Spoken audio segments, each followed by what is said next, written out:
Students at Impact Charter School in Baker, Louisiana were earning their wings as they flew their initial mission as drone pilots. The lesson was one of many across the country during National 4-H Week. Each year, one day is dedicated to an activity highlighting science, technology, engineering, or math. The 4-H program chooses the activity based on the needs of the school. Our programs kind of vary on what the schools want. We have this school that wanted drones. We have another school that may want physics. We have another school that may want like life sciences or something like that. Fran Harvey is a 4-H volunteer and is involved with geographic information systems. She works with an area technology clubs and sees the value of getting young people engaged in learning about technology. To teach students about GIS, which is Geographic Information Systems. So that's a technology that's high wage, high demand.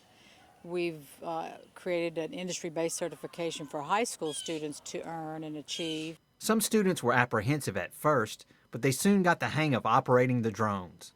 Just today we had 2 students in our first class.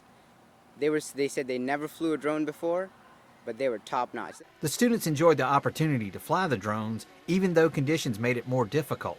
It was a little bit more complicated than I thought it would be because of the wind. So most of the time when it's like very, very, very windy, you might not want to fly it because it might crash or something and do something that you might not want it to do. When I get older, I want to be an entrepreneur, so drones can help me. Drones could be helped to send the packages to people's houses and stuff like that. Beside drones, other 4-H students built a roller coaster to highlight principles of physics. With the LSU AgCenter, this is Craig Gautreaux reporting.